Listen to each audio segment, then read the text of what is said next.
Hi everybody, welcome back to the Intercooler podcast. This is episode 262 with Dan Prosser and Andrew Frankel. And what a privilege it is to be joined this week by Jonathan Williams, son, of course, of Sir Frank Williams, as everyone will know, founder of Williams Racing, team principal of the Williams F1 team for more than 40 years.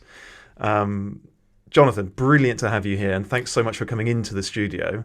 Thank you for having me. It's a pleasure. And we're just really looking forward to talking about Williams, the racing team, Frank Williams, one of Formula One's great figures, really. Yeah, I just wonder whether can we start with your dad? Of course. Just tell us about him, because he just strikes me as being, given that all that he went through, both personally and professionally, given the slog he had, right from the early days, I suspect from before you were born, to get his team up and running. And, terrible things like, the death of Piers Courage and how that must have affected him. He just strikes me as being the last person in the world ever to want to quit anything at all that he felt was worthwhile doing. I think probably that is a very strong summary, and I think no more such than the road car accident in 1986. And I think to come back from that, but as you say, prior to that, the ascendancy through Formula One, aiming for the top, eventually getting to the top, very, very difficult days. But I think from a very early age, the idea of not just of everything being about racing. A racer was sort of an early nickname that perhaps he had for himself and he would have for a close few others. And I've always thought that is one word that sums him up very well. He was a racer. It was all about racing, and that gripped him from a very early age. And he did race himself, didn't he? Some might say. Yeah, bless him. No, I think so.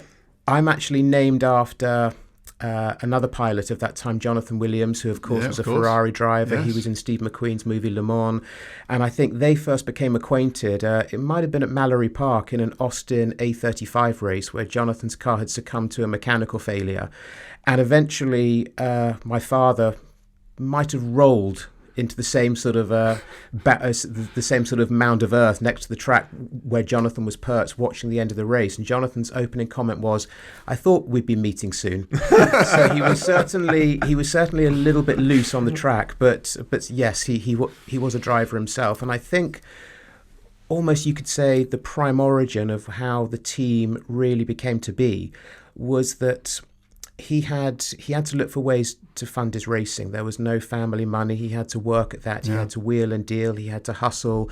Everything that he wanted or needed during those formative years, that was how it had to be. Was there anything in your grandparents' generation? Did he come from a family of people who love racing, or was he just one of these people who just woke up one morning and decided that's what he wanted to do? I think there was no background. There was no family background on his side. His father who left the family very early. His father was on Lancasters in World War II, I think, and did survive the war. My father was born in the middle of the war in 42, but his father left very early on. I think he was exported to a boarding school in Scotland, and I think at that point sort of some of the boys' fathers would actually drop them off at term time, beginning of or end of, in cars, perhaps interesting things such as Jaguar Mark IIs, the Inspector Morse type car. And I think that's where the fascination clicked. It was those early years grasping onto something from childhood that fascinated, and then evolving it and running with it, and that eventually led all the way through to what we know as the history of Williams. But the original point or seed, I think, was probably just car parks of boarding schools in Scotland. That's where the bug bit. But as you said, as you intimated, he did not come from a family which could just write a check. He didn't, and that's what I was just thinking a moment ago, was that how sort of we came to, or how he sort of evolved from being a driver through to being the person that we perhaps know him and recall him as being, was that one of the businesses to feed his own passion, his own direction for racing, was he very quickly realised that there was a business to be made for perhaps some of the wealthier younger drivers in Formula 2 or Formula 3. And he was moving around the continent a lot, and perhaps somebody in the UK would say, Frank, can you pick me up some brake parts in Italy on your way through, and vice versa, parts that were available in the UK, wheels, brakes, etc., etc. And that sort of became the side business, and it evolved into actually preparing race cars for such individuals. And I think one year in the late 60s, 67 or 68, he took on so much work. He said to himself, if I take a year off, undertake all of this preparation work for other young aspiring racing drivers, I'll return the following year with pockets full of money. For the first time, I'll be able to buy a brand new, whatever the car to have was, probably a Brabham to do F3, and I'll be on my way. And he took that year off, and he never came back. It was all on this side of the pit wall from that point on.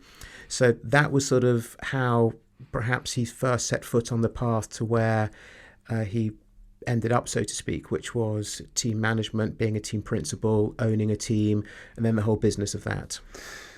Now, you're too young to remember for yourself those very, very scrappy days when your dad was wheeling and dealing and fighting to get his hands on the money that he needed to go racing with his team. But what do you understand about those days? What have you sort of understood about them? Are there any particular anecdotes when your dad really thought it was going to come crashing down, but he made one more deal and kept the whole thing alive?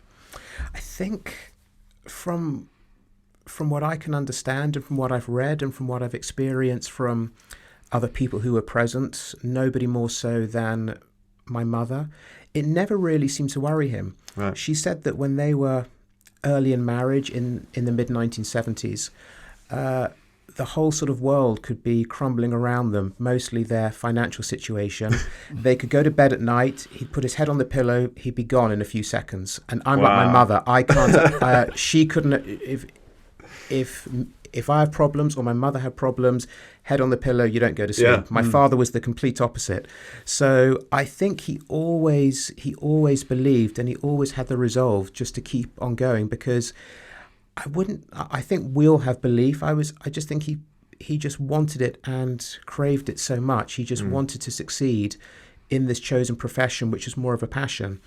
And I can't recall that, I mean, as you say, I was too young, but in terms of speaking to people around him, I can't recall anyone sort of saying there were any dark moments. I think he always had the understanding from himself that it was achievable, and there was always a means, there was always a way. He was right. Just on that, I guess if ever there was going to be a moment, it would have been when his friend Piers Courage died at Zandvoort in 1970. Yeah. Your dad was still in his 20s then? Yes, very young, yeah. No, he would have been 42, so it was just in his 20s, yeah just about, yeah. If ever there was going to be an event which would make someone reconsider what they're doing, that would be it. Did you ever get any sense that there was pause for thought, or was his course set by then? The only insight into that, so when I was at boarding school, as we said a moment ago, not too far away from here, in this vast library that we had, there were 2 motor racing books. So probably in the 5 years I was there, I sort of rotated those quite often. One was a Niki Lauda biography. The other was the Jackie Stewart biography by Peter Manso called Faster. Right. And I think Jackie actually details Piers Courage's funeral in there and does actually talk about my father being almost at the point of broken by it. But I think that was an emotional reflection upon what was happening in that moment on that day. Around that, I've not really been aware. I mean, I'm sure there were darker moments because I was minus 5 years old at the time. Yeah. But I'm sure there were much darker moments that I'm aware of. But I think that's, again, an extension of his character, that he wasn't nostalgic. He wasn't that emotional. Yes. He wasn't too interested in what came before. It was all about the next race, the next car, what is needed next. So for me to come along 5 years later and then develop an interest years after that, to want to go back to that and perhaps talk about it, and I'm sure we might have done from time to time, but to have gone into any detail whereby he might have said, or he might have gone back to a dark place he might have been, that was not an occurrence that I can recall, and I'm pretty sort of good on, I think, sort of because it was such an important thing to me in terms of the experiences that he shared with me. So it's not one that I recall. I mean, it is something that I have noticed. I mean, I sadly never met your dad, but... Oh, did you not? No. I would have assumed you would have. No, I never did. Okay. But in this regard, if maybe no other, that ability to focus on the future, for always to look forward, for the best car being the next car, or the car I haven't built yet. There is something of the Enzo Ferrari about him in that regard, isn't there? I think so. And I think perhaps difficulties where I was more present, such as the very personal one of the road car accident, and then later on the death of Senna in 1994, that is, in terms of, that's really what I saw. And so perhaps, even though he was younger and less experienced, but I'd like to think that perhaps that was what got him through the difficulty with Piers' passing in 1970. Yeah. Do you, talking about your father's accident that changed his life forever, you were a young boy then? 11, just turned 11, yeah. And so were you aware that there was a moment where that accident and losing mobility of all four limbs might have really broken him? Or was he actually just so determined that you knew, even at that age, that he was going to continue? I think from a family point of view, and again, probably from stories that my mother would later tell, there were occasions, but fewer and far between, where it was very difficult for him in terms of he certainly, my mother recalled to me a conversation where he expressed how dark and difficult it could be, but that was just one conversation that she and I had. Right. But no, I think that, I just think that first of all, he was in a situation, I think he had a situation that he was so integral to, which was his team and was his racing. And I think he also had, one thing that my mother and I discussed, she used to say when she learnt about what life was like with that disability, she said, what really hurts me is the thought of that most men that suffer this injury by in a sporting context, and therefore it usually happens earlier in life. And I thank God to the point that your father actually had already built his life, whereby Williams and perhaps to an extent Formula One, everything that he was about in 1986 was there to adapt around him. Yeah. And it was and he already had a family. Exactly, yeah. He had a family. So my mother was like, we've had it bad, but people who suffer and have to live with this injury and their loved ones, there are people that it sort of hurts and affects much, much more than it does us. And she was always sort of, grateful's totally the wrong word, because you wouldn't want that situation on anyone. But I think she was always quite in a reflective mood about the fact that when it happened, we were already world champions. We had Williams probably in the mid-80s was around 200 to 300 people. We had a business, we had sponsors. Well, the team was doing fantastically in the mid-80s, exactly, wasn't it? And most importantly, we had Patrick Head. Patrick was there to completely take on running the team during my father's absence. It was always a partnership, but Patrick had to go solo in 1986 and led us to a Constructors' World Championship that year with the best car on the grid. And of course, we were manufacturer back with Honda, and I think everyone at Williams at the Didcot factory in the time. One thing that had to happen fairly soon after that was a lift had to be installed in the factory to go up to the office level, but that took a while. When my father arrived, when he got back into the routine of arriving for work, there was always a queue of people because they knew it took 4 people to manually lift the wheelchair up the stairs. There was a queue of mechanics or fabricators or machine shop guys. It was brilliant the way that everyone just responded around him. And those are things that I briefly witnessed, but they're still talked about. I've got some friends that go back 30, 40 years, people that were Williams lifers, and they still talk about what it was like those first weeks, those first months back, and how just everyone just wanted him to be there. And I think that was part of what gave him the strength. I think was just sort of the sort of structure that was around him, and therefore it could adapt to him. Can we talk a bit about? I do know Patrick a bit. And that has always struck me as being one of the most fruitful, harmonious relationships. And I think if I'm not wrong, one of the reasons that it worked is there was no overlap. Patrick was brilliant at all the stuff your father couldn't do, and vice versa. I think so, yeah. Yeah. And Williams, as a constructor, with the two of them together, it almost came from nowhere, didn't it? in the late 70s.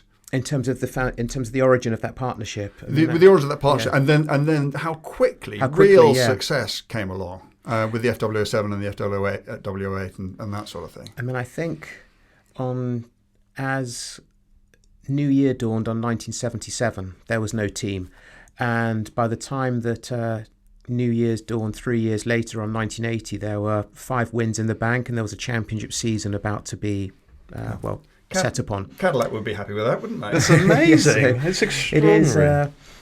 I think it was perhaps an indication. I always say that sort of time, that late 1970s, finally, all of the pillars that you needed, because I think Formula One now is far more layered in complexity than it ever has been. But that's always been the case in Formula One. Wherever your starting or stopping point is, that's the pinnacle. And right now, the pinnacle is just crazy in terms of how big and how intense Formula One is in everything, in the money, the politics, the engineering, the sporting side. That's never really changed, I don't think. But I think in terms of what it actually, you could perhaps be it's a little bit more basic to look back upon now by comparison. I think on day one of the Williams team that we know now, in 1977, it was 11 people, and it was a customer car. It was a single car entry. They could cherry pick the races that they wanted to do. Patrick could, once he'd set up protocols, Patrick could stay home, and my dad could go and run that march at races. Patrick could start about designing the first Williams, the FW06. But I think in terms of just going back a moment, I think a lot of things were missing during those difficult years of the 1970s. And in terms of strong technical management and understanding. And that was what Patrick immediately brought. And it coincided with perhaps a consistent and enthusiastic opportunity of commerce through the Saudi Arabians, that once one was on board, more followed. And so you actually had a factory that had clear direction and understanding of what was needed to design, build and operate a Formula One car, courtesy of Patrick. And then my father was able to build upon that commercially. Alan Jones is another very important part of that, because I don't know, I'm not there now, and I'm sure that people who run Formula One teams, they'd be the ones to tell you right now how influential drivers are, like how far that influence actually goes. But in terms of Alan Jones, the original Williams driver, very, very important, a driver that just clicked and meshed so effectively with what was perhaps at the time fully unknown philosophy of what Williams was going to be, and perhaps therefore he went on to influence it. And you go to he had a kind of no-nonsense approach, didn't he? He did, and like getting in punch-ups on the Chiswick High Road and turning up with a gear-changing hand in a plaster cast, and he just towards the end of my father's life, when he was when he was just sort of homebound, I would put on old. I said a moment ago he wasn't nostalgic, and he wasn't, but perhaps in the last 2 or 3 years everyone is, and I would put on some videos, and there's a beautiful, I'm one of the very few people that likes those early Caesars Palace car park Grand Prix in Las Vegas, and we completely dominated the first one with Alan Jones, and Clive James, as it turned out, did a really kind of like cool as only Clive James can, fly on the wall documentary of that Grand Prix.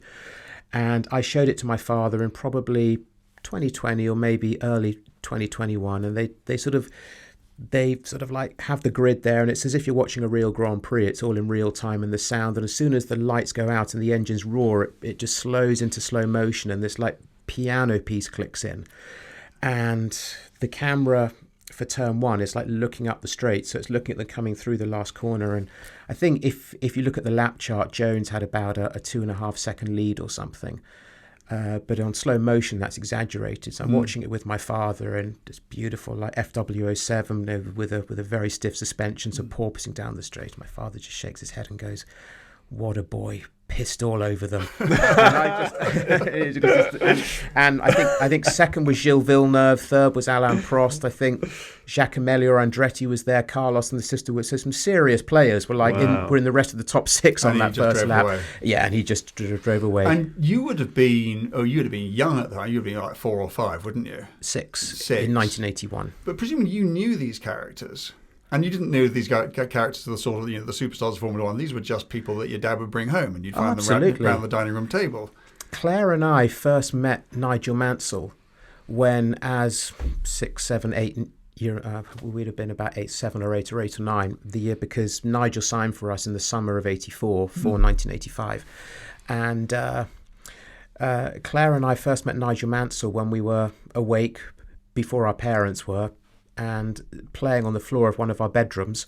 And all of a sudden, this bloke with a moustache and a Brummie accent put his head round the door and went, "Good morning." And we were absolutely terrified. Some weird man had just... Yeah, and apparently what Nigel was, and Nigel's body clock, I don't know whether it's the same, but he was, I can't sleep beyond 4 or 5 in the morning. So he used to say he got up and went to find a television. That's what he was doing. Nigel used to get up and watch television at about 5 o'clock in the morning.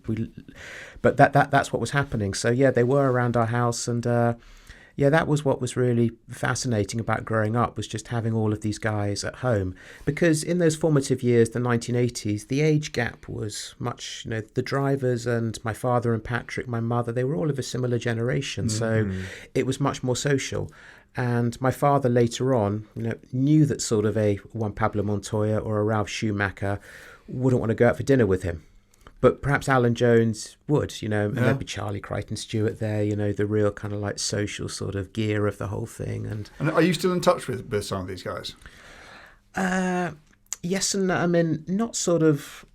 I mean, I spoke to all of them around the time of Dad's passing. We wanted to let as many people know as possible before. I mean, very kindly, Williams decided, even though we were all out of Williams by then, Williams did sort of press on that for us, because I think it's fair to say it needed some press, that sort of event. But we worked very hard. But no, I mean, from time to time, but they're all in my phone. So if ever they're there, and I mean, and it's like we did about 8-9 years ago. We worked with Mercedes, and we did.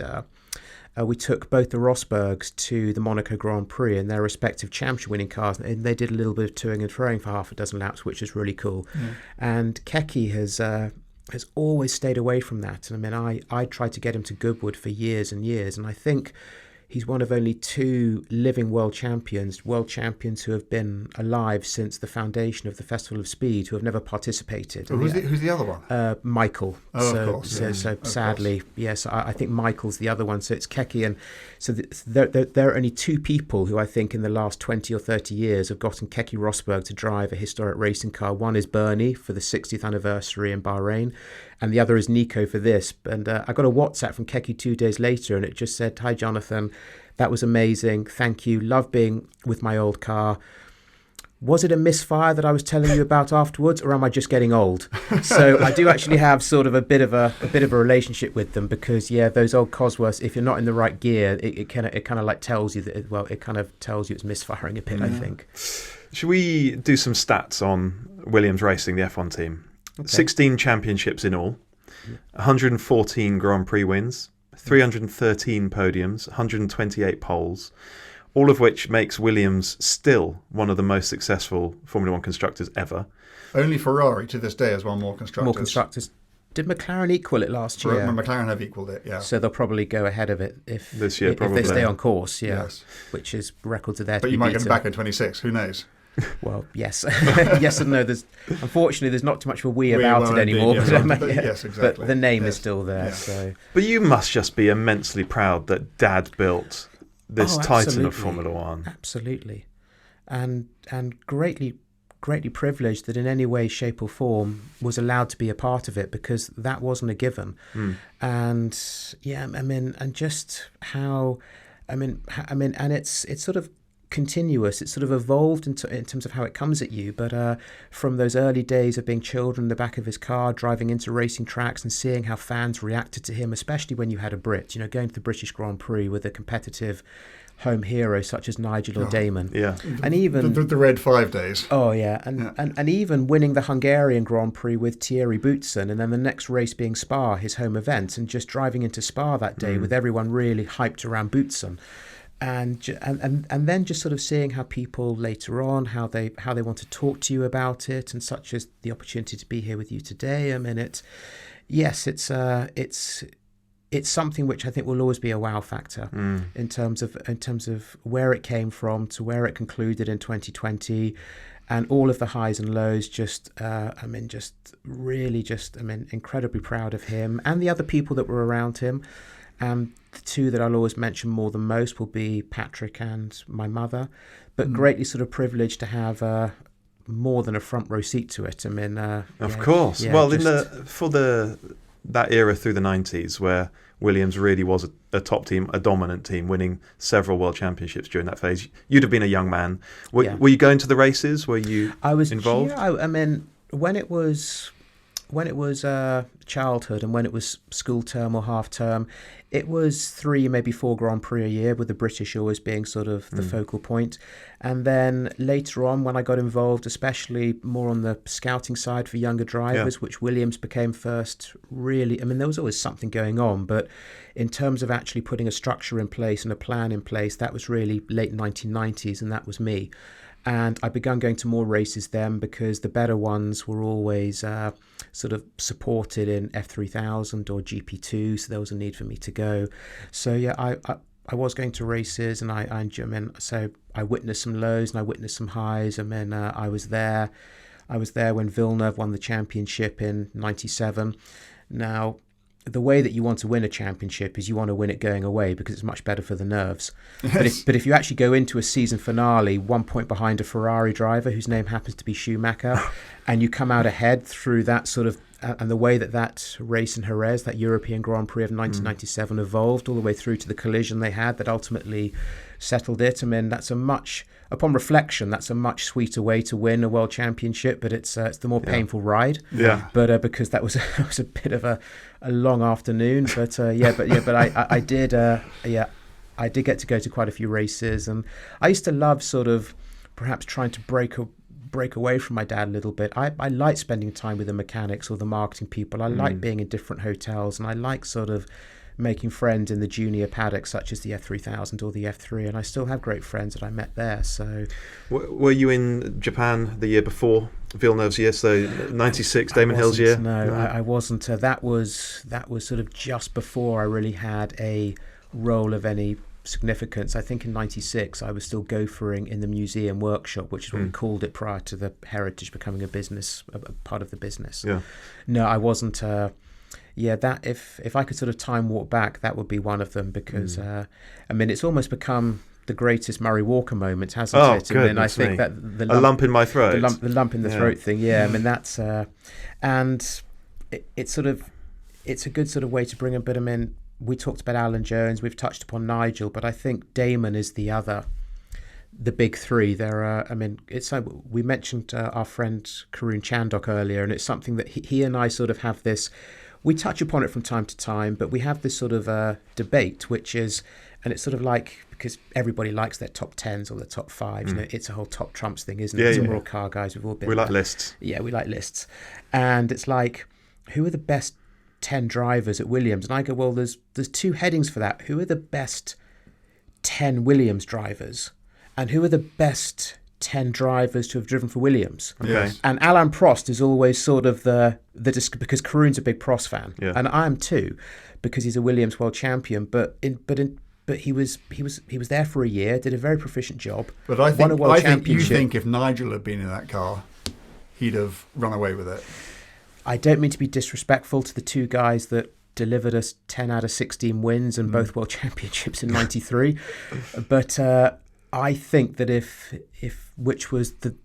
I think it's fair to say should have been the natural course of things.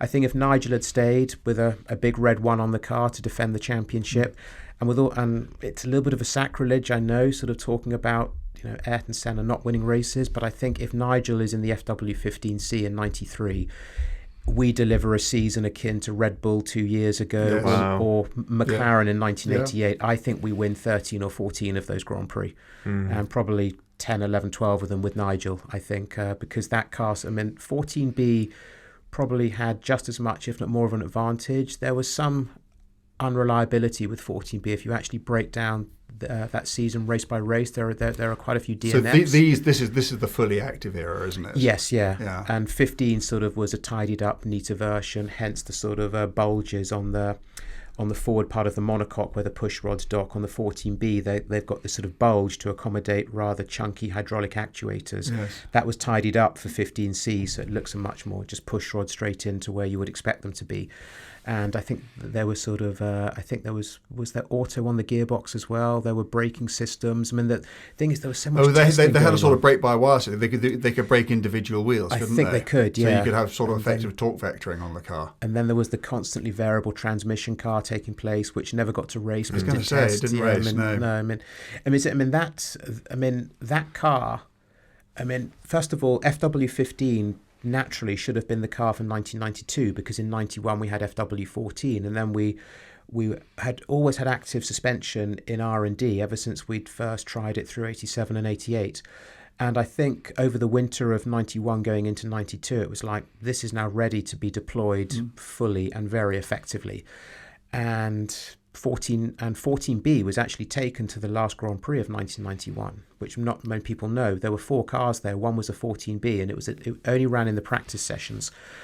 And then I think 6 weeks before the opening Grand Prix, it was signed off that we are going to race active. So it was like, well, 14B is the car, but it was so dominant that it pushed FW15 that was already mostly designed into being the 93 car. There were physical FW15s by September of 92, which when you consider it became the 93 race car, that's to have your race car running 6 months. Yes. And that's why there are so many of them. There are about 11 of them. Gosh. Yeah, because there was so much, because they had such a long time, and there was so much testing going on, because they were trying so many things. And of course, the latter ones went back to being passive suspension cars, which of course was where Senna came in for winter testing over 93, 94, I think actually just into 94. Can we just talk a bit? I particularly want to talk about Damon in 94, because the parallel with his dad in 68 is very clear to see.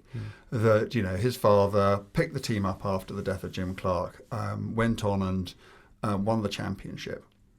But the difference which strikes me is, at the time, Graham Hill had been in Formula One for at least 10 years. And was a world champion This was Damon's second season. Absolutely, yeah. And I don't think that people appreciate the job that he did. And in many ways, could you not say that in terms of the achievement, that was perhaps even greater than 96 when he won the title? I would say, and I think he's on record, that 94 probably is. And he should have won the title in 94. Well, indeed. Yeah. Yeah, but that was a very strange year, wasn't it? There was so much going on, and it opens a can of worms, because the if, which is F1 spelt backwards, but the if to winning in 94, a lot of that revolves around what was happening at Benetton, and there was obviously something happening at Benetton, but was there some sort of FIA bullying? Where was the common ground in terms of, that should be a punishment, or that should actually be just a slap on the wrist? It was just a very, and again, I think because of all of those factors, the pressure that created for Damon, that performance, just amazing. I think it just speaks volumes for the man that he is, because he is a great, great man. Yes, and that's why I always say that it's Alan Jones, Nigel Mansell, and Damon Hill, and the top Williams F1 drivers. And then it becomes much harder. If you did want to put them into the list we all love. Can I just chuck Nelson into the mix? Oh, absolutely, yeah. Because I love Nelson, because he actually was. He was. For me, being an 11-year-old, and he was just such good fun. He was your first world champion, wasn't he? In terms of, he was the first man who already had. Yeah, I remember my mum saying she said that was a big moment, because I think in those early to mid 80s there was still a little bit of, probably because the 70s was still such a recent memory, there was such a pinch it, is this happening moment. And I think Alan Jones and Keke Rosberg were homegrown champions. I think prior to joining Williams, they had one Grand Prix victory between them. Gosh. Or World Championship. Keke had a non-championship, I think, Grand Prix or F1 win at Silverstone. In the Theodore. In the pouring rain. In the pouring rain. Oh my goodness. Sorry. Yes. Yeah. Without a moustache. Without a moustache. So we're really getting geeky now. I think there wasn't a moustache back then. But Nelson was the first, like uber, just a great one of the greats of Formula One put his hand up and said, "I want to be with you guys. I want to drive a Williams," and that was a big moment. And then again, just had 2 fantastic years. And I mean, it was difficult. I mean, it was funny if you look at Nelson's 2 years. I mean, over 2 years, it was 7 Grand Prix and 1 Drivers' Championship, and then obviously being a major part of 2 Constructors' World Championships. But there's always that 1986, isn't there? And the tyre failure, the team orders. I mean, whenever Formula One goes into a season finale now, where there's 2, and it might happen to McLaren this year. It's always Adelaide. What examples come up? Always 1986 comes up, and Williams get the finger pointed at them about how not to do team orders. But as Patrick said, you try and stop guys of that level actually racing. You try and subdue one of them. And if you try and subdue a Nigel Mansell or if you think it's easy, have at it. Off you go, yeah. If you think it's easy to subdue a Nigel Mansell when there's a world championship on the plate and say, actually, Nigel, not today, not this year. Come on, Nelson's got a bit of paper somewhere, because that's how Nigel's going to hear it. That's not how Patrick's going to say it. Nelson's got a bit of paper somewhere that says it should be his. Forget it. You've got no hope. And all of the greats, my father, Ron Dennis, Mr. Ferrari, Chapman. I mean, well, they've all probably had those challenges, and some have come out better than others. But yeah. Can we just talk? Sorry, one quick curiosity. I'd just love to get your view on, because you're going to say it's a coincidence or it didn't happen. Like 4 of your world champions didn't race for you the following season. Yeah, and I always loved when I was a kid racing cars with number 1 on them. So that's a real in-your-face thing. So that kind of sucked for me. But why was that? So was it PK, Mansell? It starts with. I mean, I think we've just sort of touched upon. We've just touched upon Nelson. So I think Williams was sort of. It's a bit of a Jekyll and Hyde scenario. His 2 years at Williams, because the highs were fantastic. Those wins, those championships, the drivers for him, but when he signed in August of 1985, Nigel wasn't quite the force. Nigel was still a developing force. I mean, he arrived a little bit battered and bruised from his experience at Lotus, especially his post-Chapman experience at Lotus. Everyone knows this. And but by the very end of 85, he was up and running, and that only carried through and got better through into 1986. So I think Nelson had a teammate that actually was as good, if not better. And then there was the accident at Imola in 87, which perhaps changed. Never quite the same again? Never, yeah. I mean, there was always a rumour that his vision was a little bit compromised. But hey, he still won a world championship after that. I mean, I think he only had 6 points, and that was round 2. He only had 6 points on the board. So he had to do an awful lot of that world championship after Imola than he did prior to it. But he was out of contract. I think Honda Honda had an idea of who they wanted in their cars, and there was a possibility for Williams to still be a Honda team in 1988, as I understand it. But I think it just naturally came to, it was 2 years. It was a 2-year contract. He wasn't perhaps enjoying the partnership with Nigel. He, like Ayrton, was very much embraced by Honda. Honda thought that with Ayrton moving, Lotus needed. So I think it was a combination of things. Nigel. Yeah, so Nigel's probably the more complicated one, and at the time I know that sort of created a lot of angst amongst the fan base, the British fan base. I mean, we had the Sun newspaper organising demonstrations outside which quite rightly are now reserved for Tesla dealerships, but back in those days we sort of had them. But I think I have read somewhere that Patrick has perhaps in more recent years been more open about the Williams side of that, and I think Nigel wanted 93 locked away before 92 started, and I believe a contract was agreed upon, and then that sort of early run of dominance just kicked off, and I think the goalpost changed a little bit. Nigel wanted more. Nigel and the people around him sort of began pushing up his worth, and eventually you get to September and it's like, well, we've got to go motor racing next year and we need people to drive these cars. And I still think the opening was there, but I just think probably feelings were hurt and frustration overboiled. And I just think for probably what was the best sort of one of the best driver partnerships we had, it was such a shame for reasons we touched upon earlier, because 93 could have been an even greater year. Sure. Prost, yeah, I mean, I don't know, because this is where I was talking about Karun Chandhok. It's sort of the list of who are the greatest Williams drivers ever, but who are the greatest drivers to have actually driven for Williams. And I think Prost appears on the latter list, but yes, of course. But from a social point of view, and how I mean, Prost is a McLaren driver, much more than he was a Williams driver. If you think of Prost, you think of him in McLaren overall. Yeah, and even perhaps Ferrari because he had those years there. But Williams, he still turned up. Well, that's putting it very simply. You do more than turn up. But he delivered 7 Grand Prix victory, a Drivers' Championship and a Constructors' Championship.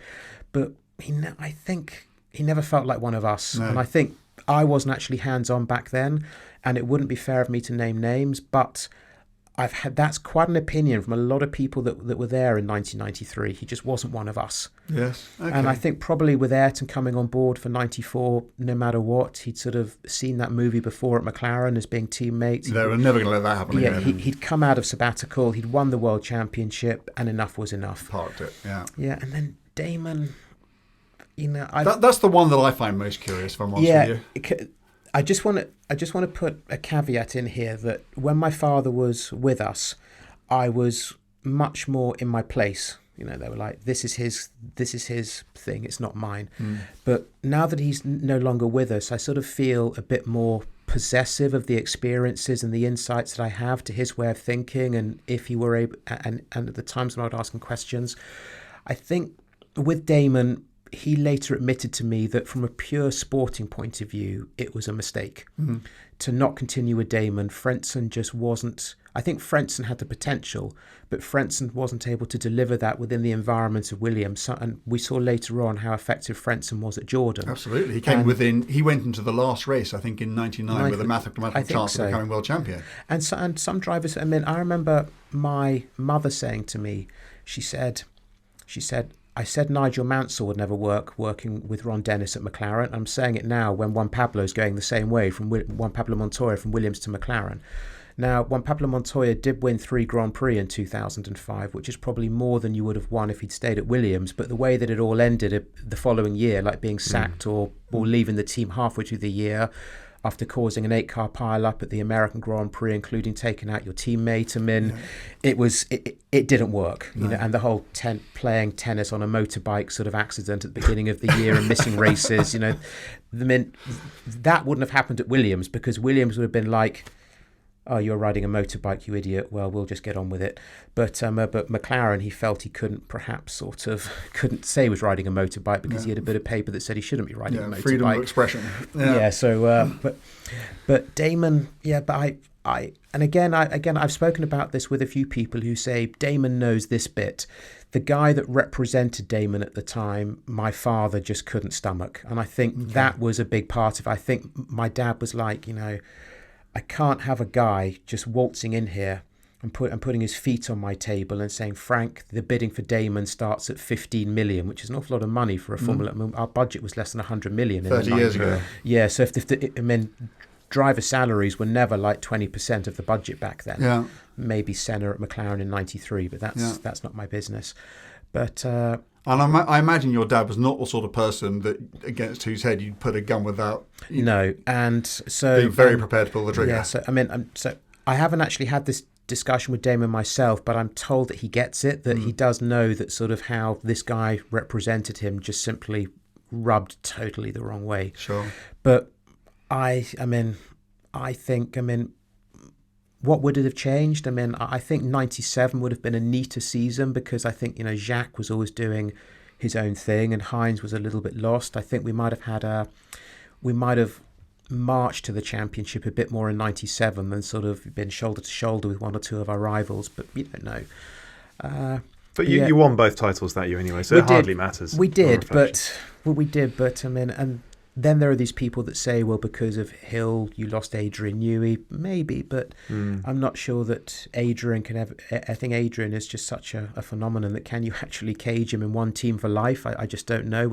If that hadn't have happened, would he have been at Williams for the next 5, 10, 15, 20 when he went years? to Williams, he wasn't a phenomenon at all, was he? No, I mean, he was a...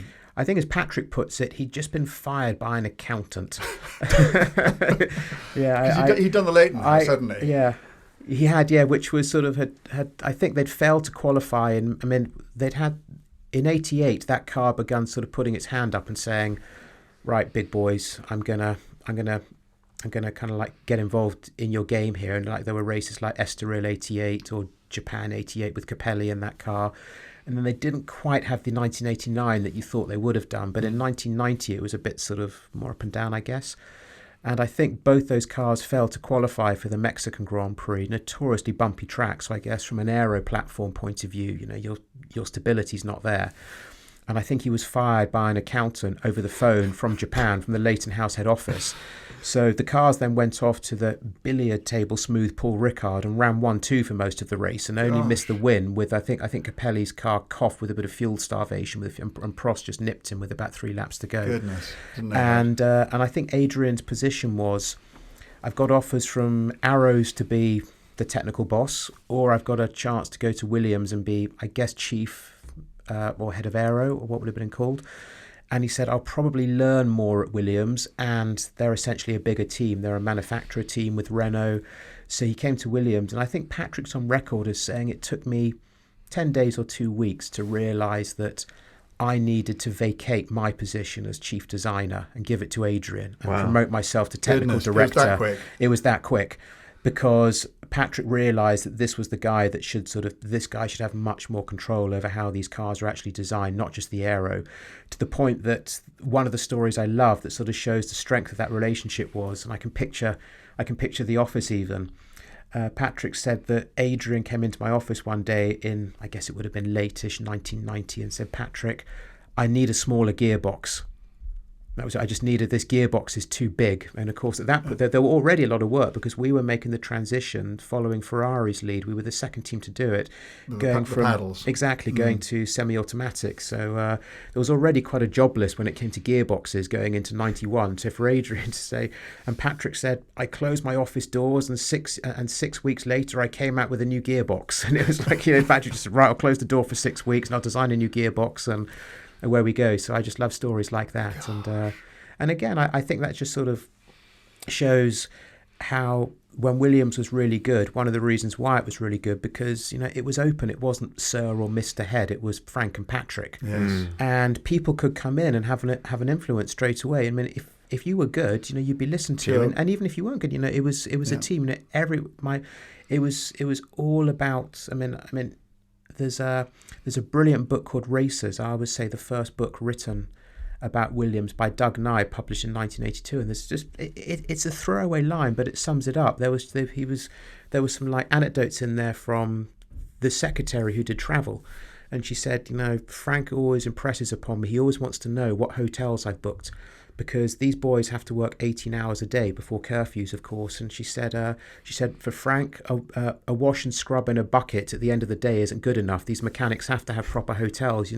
They cared about these guys. Mm-hmm. And I think at its height, that was just something that made Williams so good, was just sort of how, we always say it's about people because everything is about people. But I think the way that sort of Williams was about its people. And I think emanating from my father, if that's the correct word, coming from my father and Patrick, I think that was because that's what made it so good. So a little bit later on then, early 2000s with BMW, they were good years, and probably there should have been a championship in there with Montoya. I think 2003 was the one that got away. I mean, I think the first thing to say is that the first criticism always has to be sort of in the mirror, so to speak. Yeah. And that was a very good car, and we wasted it for the first 4 or 5 races of the year because the 25. Yeah, the FW25, the 2003 car, because I don't know what the problem was, but there was some disconnect between race ops, the people that were actually like running the car. And there was, from my recollection, from what I was told, there was almost a conscious sort of strategy to work the car outside of the aero map, which is sort of the parameters that you're given by your aero department to run the car in. And we were struggling. And then I think in the early spring, Patrick employed 2 people. Frank Durney came back to, of course, with all of his history in aero. And Frank was the guy that got to the track and said, well, first of all, if you're supposed to be running it within this graph, why are you basically all the way over there? And then Frank also sort of won a bit of a battle with weight distribution, pushing all the weight to the very front of the car. I mean, you needed about 2 or 3 people to pick the front wings up on those things. And then we also brought another guy in called Dr. John Davis, whose responsibility was aero at home, the tunnels, the model shops, all of the correlation. And literally, it clicked. We just went to the Austrian Grand Prix and we're leading it and had a rare engine failure. Then went to Monaco, which has always been very cruel to Williams, but won that Grand Prix with Juan Pablo. Then just had this phenomenal run through the summer, and got into the lead of the constructors. Juan Pablo 1 point behind Michael. Then ahead of Monza, your tyres are illegal. Okay, how? Well, it's the width. But we've been using the same mould. Obviously, the compounds change, but the structural mould hasn't changed. It's 2001. So how many tons of our tyres have been scrutinised since 2001 by the FIA? Oh, it's expansion at heat. And okay, yes. And I think that was quite questionable. I mean, at that point, that Ferrari didn't need help winning world championships. They won the last. They didn't need them, and they were so bloody good. The Michael, the Jean Todt, the Ross, the Rory Byrne era. They were so bloody good. They didn't need any help. But so I don't know, because they seem to be getting it. Yeah, and that was, and of course that just threw us. And then Juan Pablo got, again, don't you dare overtake a Ferrari, sort of, and let alone if you give it a slight kiss as you go past it. He got a penalty at exactly the wrong time in Indianapolis, because when he should have been coming into the pits, because nowadays, you have the penalty, you park 5 seconds, 10 seconds, then they can touch your car. No. Drive through, you've got to drive through once, and then if you need a pit stop, come in again the next lap. And that's exactly what he needed, because the rain was falling. So on his penalty lap, he had to do 2 laps on slicks, I think, and then and then we went to Japan, and we still could have won the constructors. And again, he was driving into the distance in the early stages of the race and had a very rare hydraulics failure. So game over, unfortunately. But yeah, we should have been far less exposed to all of those issues in the last 3 races by actually maximising the potential out of the thing at the beginning of the year, which we didn't. So now I appreciate there might be some regret around this, but did you imagine that as your dad started to take a bit of a back seat running the team day to day, that you might be more involved than you were? I never expected it. It was certainly frustrating. I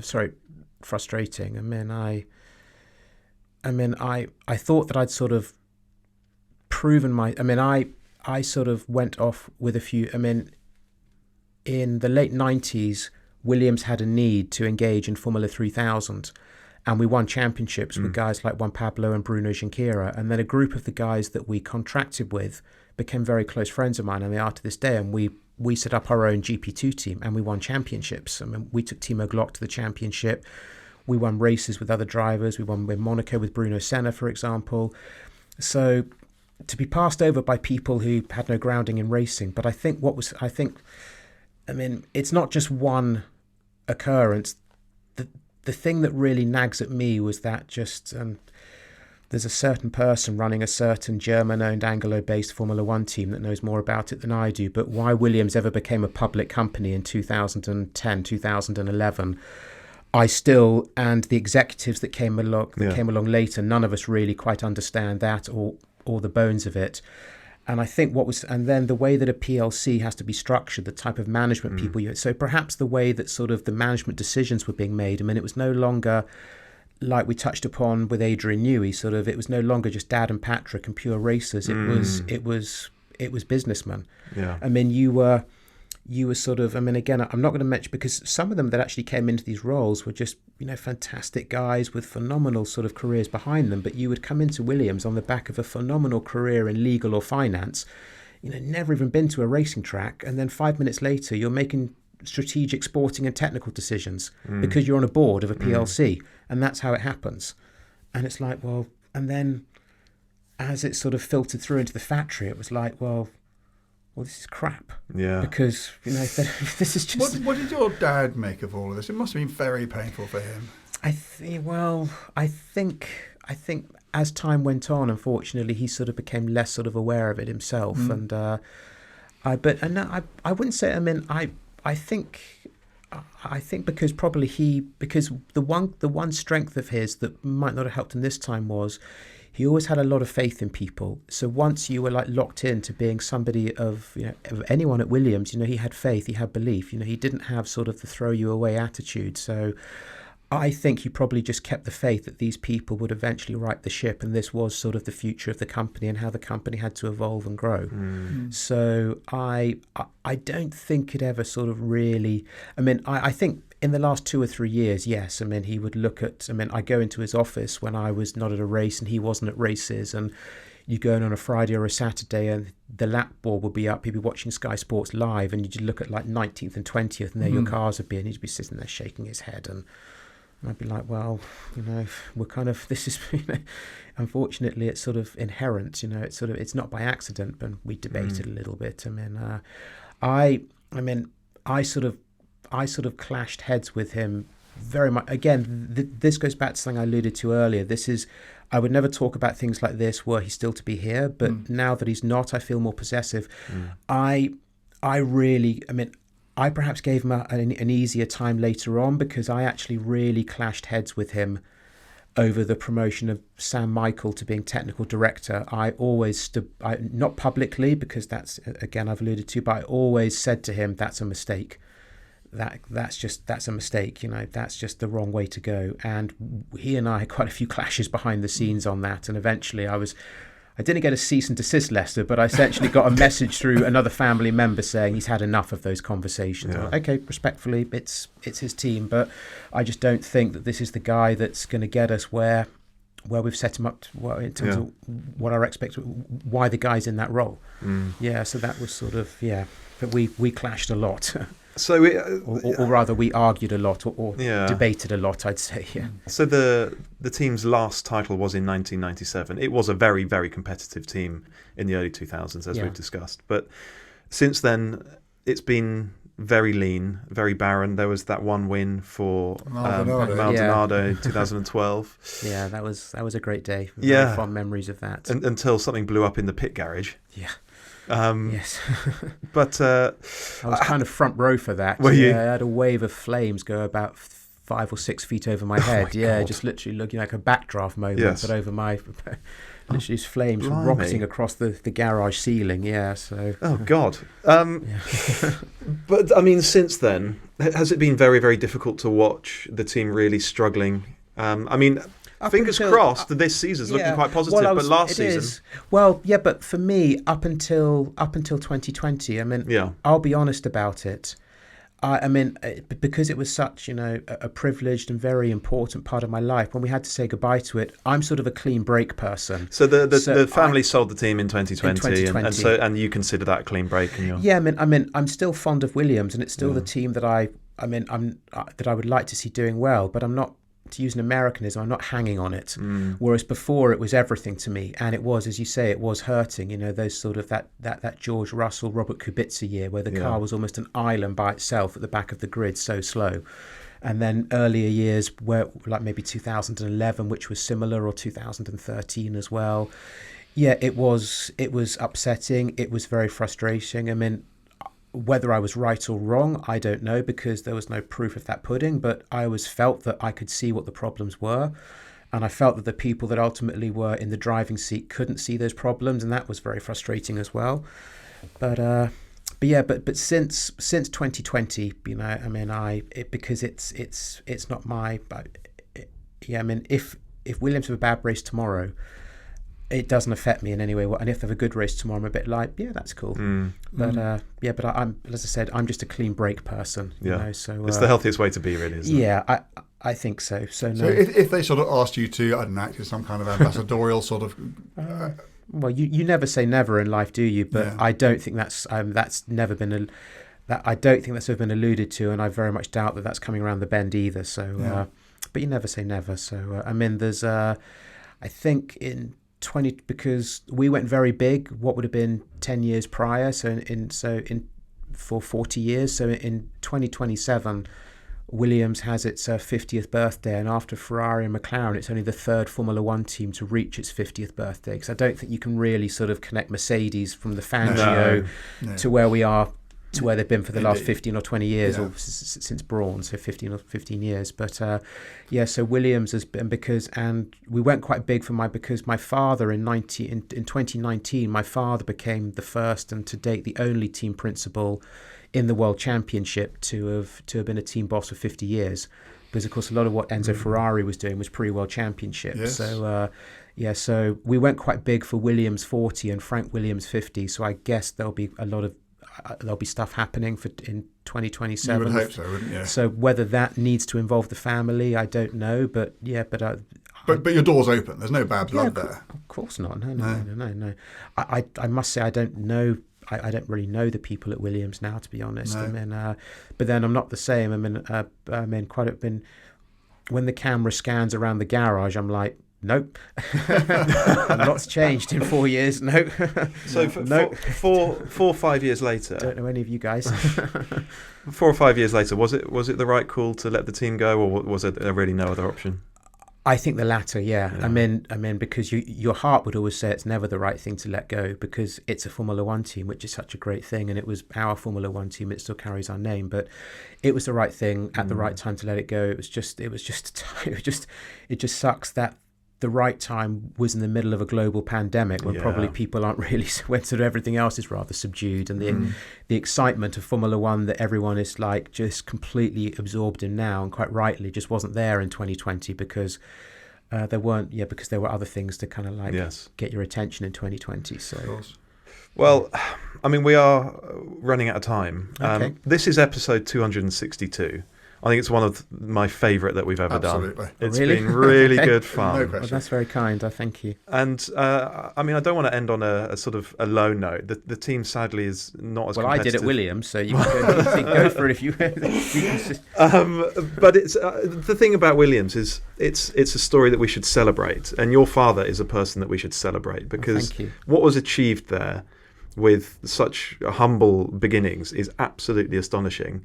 And I think the impression that I get is your dad had many virtues, but the one key virtue that made the difference was fortitude and resilience. And it just seems like he just wouldn't stop. He would not give up. Oh, no, he wouldn't. No. I also love the fact, because if you look at the teams that are out there now,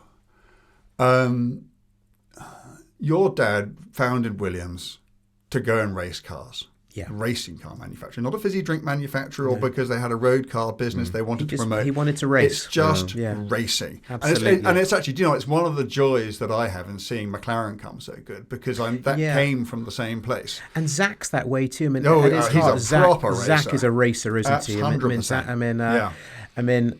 I hope I'm not doing him a disservice, but anyway, I'm sure he's how can you do him a disservice, because he's the boss, but he's the Williams Heritage Program that I sort of is still running going. He has Williams cars, but and we know he has other cars. He has a Lauda for it. He's got a lot of things, and he showed me.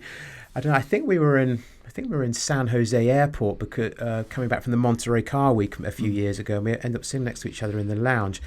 And he got out his phone, I think it was, and he said, "This is the view of my office at McLaren when viewed from the door." And I said, "Okay, well, look at it." He goes, "Well, if there's my desk." He goes, "What are all those pictures that you can see from outside my office?" And I said, "Well, they're all McLarens." And he said, "We've looked down the wall to the side. You can just see the side of all the picture frames." And I said, "Okay, what are those?" And he goes, "Those are the cars that aren't McLarens that I own. So there's your cars are up there. There are Ferraris up there. So in the boss's office at McLaren, there's like a hidden wall where you can't see from the outside. There's Williams's, there's Ferraris, there's Benetton's, because he has a Schumacher Benetton, and as we know, he has a Dale Earnhardt NASCAR, which is just so freaking cool.